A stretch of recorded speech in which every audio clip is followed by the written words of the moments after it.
Empty Epsilon scenario writing. Planets are eye candy.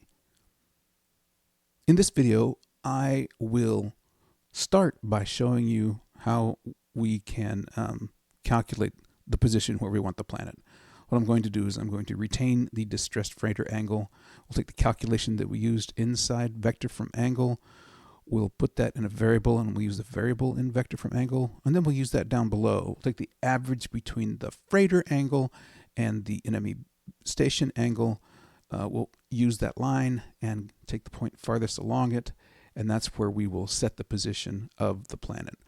The planet radius is going to be 5,000 because that's the default whenever you create a planet using the GM screen. Right now I'm going to connect to a server that's already running. This is the sandbox that I have a bunch of things set up, including the ability to sample a bunch of different planet parameters. And I just want to show that to you. In the client, I'm going to stretch my screen so that I have some area on the right to do main screen. And you notice the black that shows over on the helm side? There was nothing there, and it still shows black. I put in a texture, and I'm going to start it spinning so that I can go through the textures. But if you don't have a texture, it looks invisible, and that's what happens if you just make a planet on the GM screen. All right, let me show you the types of planets we have available. There's planet 1, 2, 3, 4, 5, and Earth. And then we have 3 gas giants, 1, 2, and 3. And then we have 3 moon textures, 1, 2, and 3. I'm going to put it back on planet texture number 1.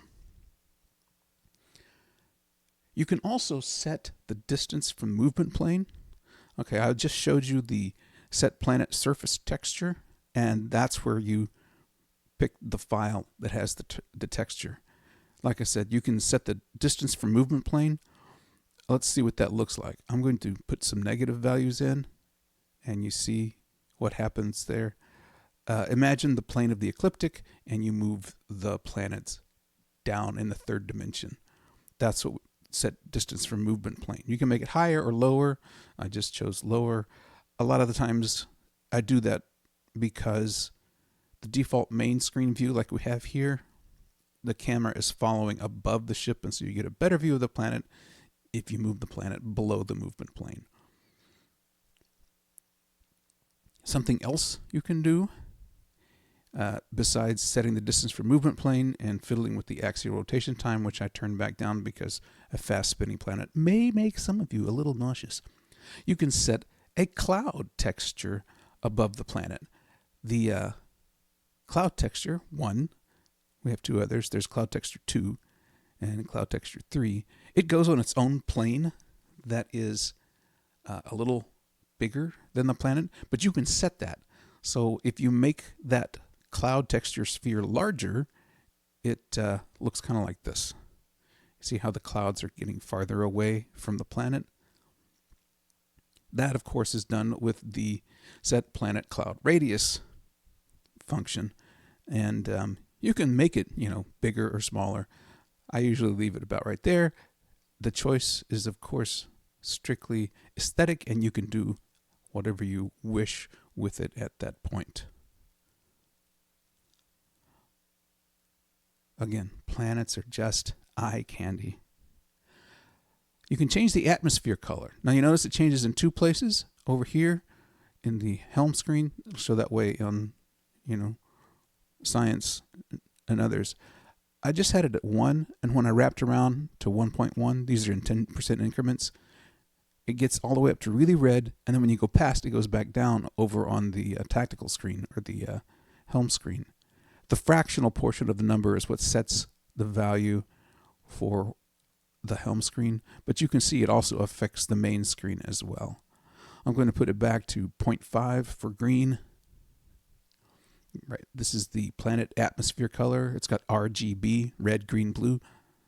The next thing I'm going to do is add some green, put that 0.5 green, and then I'm going to add some blue. I like blue the most, at least for an atmosphere color, so I'll put in a bunch of blue. We'll make it 0.9, and that is a 0.9 blue. Now, isn't that a pretty planet? Like I say, planets are just eye candy. The other things you can do with planets is have them orbit. So that's what the setOrbit parameter does. So those two lines of code, the planet orbits the star and the moon orbits the planet. I also put a vessel out there, research vessel. Now I'm showing you how I'm launching. You can also specify a parameter in your launch. Server scenario is, and the name of the scenario. That way you don't have to go through some of those screens at the beginning. I just wanted to show you that for rapid testing. So we will go in, we will set a player ship. By the way, the defaults are taken when you do it this way. Let's get our player ship over close to the planets so that we have a great view of the planet, moon, and star that we just created. All right, launch the scenario, and let's be the player.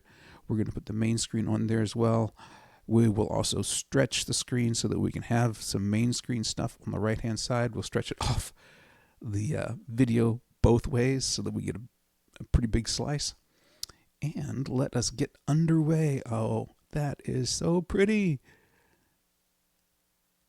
And instead of relying on impulse power, I think I'm going to add a warp drive to the ship because I want to fly faster. So we will tweak the ship.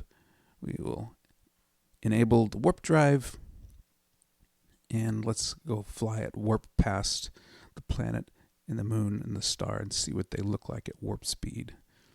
Engage warp drive. Here we go. Now, you see the moon just came around the planet. There's the star. That is beautiful.